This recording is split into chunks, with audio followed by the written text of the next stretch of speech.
Hello दोस्तों, आपका बहुत बहुत स्वागत है हमारे YouTube मंच पर ब्रिलियंट एकेडमी 1993 पर। मेरा नाम है वकास खान। यहाँ पर मैं आपको क्लास 12th के फिजिक्स के फर्स्ट चैप्टर के बारे में पढ़ा रहा हूँ। तो आज का जो हमारा टॉपिक है वो है गॉस के नियम से कूलाम का नियम प्राप्त करना। तो गॉस का जो नियम है वो है phi E is equal to 1/ε0 into Q. तो ये गॉस का नियम है। ये फाई ई क्या है? इलेक्ट्रिक फ्लक्स है जो किसी गॉसियन सरफेस से निकलता है। मान लीजिए जैसे आप देख सकते हैं कि हमारे पास एक बंद सरफेस है, ये डिब्बा है और इसके अंदर हमने कोई चार्ज रख रखा है इसके अंदर। तो क्या होगा कि हमने इसको बंद कर दिया, ये तो इसके अंदर कोई चार्ज रखा है, तो उस चार्ज में से सब तरफ को कुछ तो फ्लक्स इसमें से निकलेगा, कुछ इसके चारों तरफ से फ्लक्स निकलेगा और ये फ्लक्स इस साइड में निकलेगा। तो इसके पास जो है हमारे पास, इसको गॉसियन सरफेस कह रहे हैं। ये क्या है? गॉसियन सरफेस है जिसके अंदर चार्ज रखा जाता है, तो उसको गॉसियन सरफेस बोलते हैं। तो हमारे पास ये है कि हमने यहाँ पर एक प्लस का चार्ज रखा है, इसको क्यू बोल रहे हैं, ये पॉइंट ए के ऊपर, और इससे यहाँ से लेकर के यहाँ तक जो दूरी है उसको आर कह रहे हैं। और यहाँ से लेकर के यहाँ तक की जो दूरी है, ये सब पूरा एक सर्किल हमने बना दिया। तो ये आर त्रिज्या का या आर रेडियस का एक सर्किल बना दिया। ये एक गोल चीज बना दी हमने, स्फीयर। तो इसके अंदर यहाँ पर पॉइंट ए के ऊपर मैंने एक चार्ज प्लस का रख दिया। तो प्लस के चार्ज से, जैसा आप जानते ही हैं कि प्लस के चार्ज में से वैद्युत बल रेखाएं बाहर की ओर निकलती है। जैसे ये आप समझिए, यहाँ प्लस का चार्ज हमने रख दिया तो वैद्युत बल रेखाएं ऐसे बाहर की तरफ को निकलती हैं। मैंने बहुत बार आपको बना बना करके दिखाया है, आप पिछली वीडियो में भी देख सकते हैं। तो ये चारों तरफ को जो है हमारे पास वैद्युत क्षेत्र की तीव्रता निकल रही है। तो ये इस तरह से यहाँ से लेकर के इस पॉइंट के ऊपर, यहाँ पर वैद्युत क्षेत्र की तीव्रता जो ई है उसको मैंने वेक्टर के रूप में ई वेक्टर इस तरीके से दिखा दिया है। अब क्या काम करेंगे कि इस पॉइंट के चारों तरफ एक छोटा सा हम अवयव या एलिमेंट, एरिया का जो क्षेत्रफल है उसका एक छोटा सा एरिया यहां पर ले लेंगे। इस पॉइंट के चारों तरफ, इस पॉइंट को हमने पी कह दिया है ना, इस पॉइंट पी के चारों तरफ एक एरिया ले लेंगे। तो उस एरिया में से कितना फ्लक्स निकलेगा पहले हम ये निकालेंगे, और फिर ऐसे ये जो पूरी की पूरी जो गेंद है या पूरा का पूरा गॉसियन सरफेस है, ऐसे ऐसे बहुत सारे इसमें से एरिया बना लेंगे। ठीक है ना?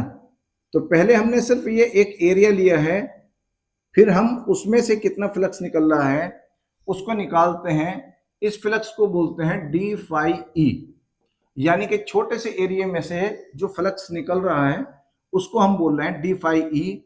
तो इसका फॉर्मूला आता है हमारे पास, D phi E is equal to E vector dot D A vector.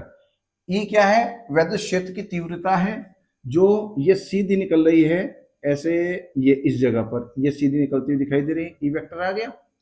और डॉट लगा करके यहाँ पर इसको अदिश गुणन कहते हैं।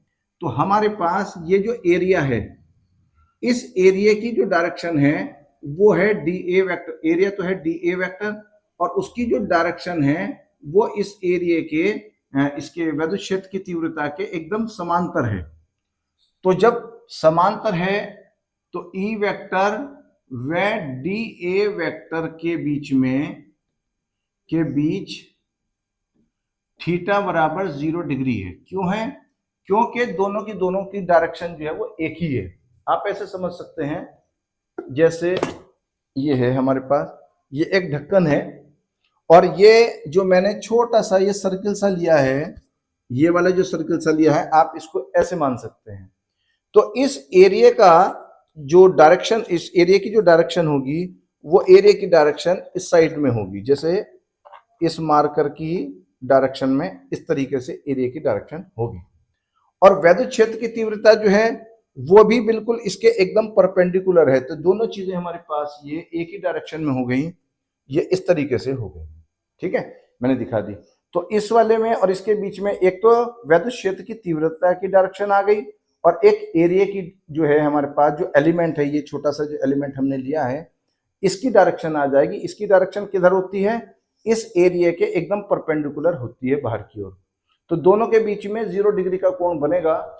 तो आप क्या काम करेंगे कि यहां पर हम इस छोटे से एलिमेंट से कितना फ्लक्स निकल रहा है उस फ्लक्स को निकालेंगे पहले। अब ये आ जाएगा ई vector dot D A vector को हम कैसे लिखेंगे?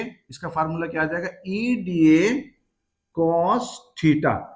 ये अदिश गुणन का फार्मूला है हमारे पास, स्केलर प्रोडक्ट का ये फार्मूला है। क्या है? ए वेक्टर, मैंने पहले ही बताया था आपको, A vector dot B vector is equal to A B cos theta, ये फार्मूला होता है। ये ए क्या है? ये न्यूमेरिकल वैल्यू है इस वेक्टर की, और बी क्या है? ये वेक्टर, ये वैल्यू है न्यूमेरिकल वैल्यू इस बी वेक्टर की। तो ई वेक्टर की न्यूमेरिकल वैल्यू मैंने यहां रख दी और डी ए वेक्टर की न्यूमेरिकल वैल्यू मैंने यहां रख दी, और दोनों के बीच में जो एंगल है उसको रख दिया। तो आप देख ही सकते हैं कि थीटा की वैल्यू 0 है, समांतर है। तो यहां पर आ जाएगा E D A cos 0 degree. तो कॉस 0 डिग्री की जो वैल्यू होती है वो 1 होती है ना। तो ई डी ए इंटू 1 करेंगे तो वो यही आ जाएगा, डी फाई ई कर दिया हमने। यहां तक पहुंचिए। अब इस तरीके से छोटे छोटे एलिमेंट्स बहुत सारे हम पूरी की पूरी बॉडी के ऊपर छोटे छोटे एलिमेंट्स बना लेंगे।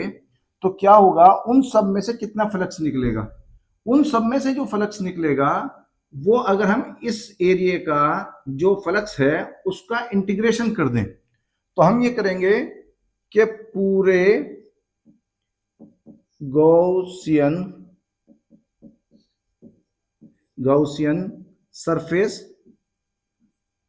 सरफेस से निकलने वाला संपूर्ण, यानी कि टोटल फ्लक्स कितना निकलेगा वो हमें इसका इंटीग्रेशन करना पड़ेगा, इंटीग्रेशन। तो हमें पूरा का पूरा निकल करके आ जाएगा। तो ई जो है ये एक कांस्टेंट चीज है, क्योंकि यहां से लेकर के यहां तक की जो दूरी है ये भी कांस्टेंट है, और यहां पर वैद्युत क्षेत्र की तीव्रता जितनी है उतनी ही वैद्युत क्षेत्र की तीव्रता, यहां हर पॉइंट के ऊपर वैद्युत क्षेत्र की तीव्रता समान रहेगी, क्योंकि इस चार्ज की या इस आवेश की जो दूरी है हर पॉइंट से बराबर है। तो इस ई को हम क्या करेंगे? इस ई को हम बाहर निकाल देंगे। अब पूरे एरिया, जैसा आप जानते हैं, गोले का संपूर्ण पृष्ठ कितना होता है, यानी कि एरिया कितना होता है गोले का जो पूरा का पूरा है। जैसे आप गोला आप समझ लीजिए, जैसे कि फुटबॉल होती है, तो फुटबॉल का पूरा ऊपर का जो एरिया है वो कितना निकल करके आता है गोले का? 4 पाई आर स्क्वायर होता है। ये आपको मैथ्स के अंदर ये आपने पढ़ा है ना। तो गोले का जो संपूर्ण पृष्ठ होता है, स्फेयर का जो है वो हमारे पास एरिया जो होता है 4 पाई आर स्क्वायर होता है ना। तो हम क्या काम करेंगे, ये हमारे पास पूरा का पूरा एरिया बताने के लिए ये इंटीग्रेशन लगाया है। तो ये आ जाएगा 4 पाई आर स्क्वायर, और ये जो है डी फाई, ये पूरा का पूरा फ्लक्स बन जाएगा फाई। ठीक है ना। ये डी और ये इंटीग्रेशन जो है ये सब हमारा खत्म हो जाएगा, ये टोटल फ्लक्स निकल करके आ जाएगा। ये आ गया E into 4 pi are square. अब गॉस की प्रमेय क्या कहती है? गॉस की प्रमेय ये कहती है कि ये जो एरिया है पूरा का पूरा जो हमारे पास ये एरिया है, इसमें से कितना फ्लक्स निकल रहा है, तो फ्लक्स जो निकलेगा वो इस नियम के हिसाब से निकलेगा। गॉस का नियम क्या कहता है कि टोटल फ्लक्स जो निकलेगा वो 1/ε0 गुना होगा उस चार्ज का जो चार्ज इसके अंदर रखा है। तो इस सरफेस के अंदर कितना चार्ज रखा है, क्यू रखा है।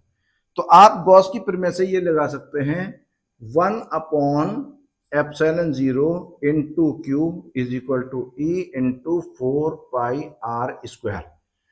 अगर हम ई की वैल्यू निकालते हैं तो ई की वैल्यू हमारे पास आ जाएगी 1/4 ये जो 4 पाई आर स्क्वायर ये इधर पहुंच जाएगा, 4 pi epsilon 0 into q upon are square.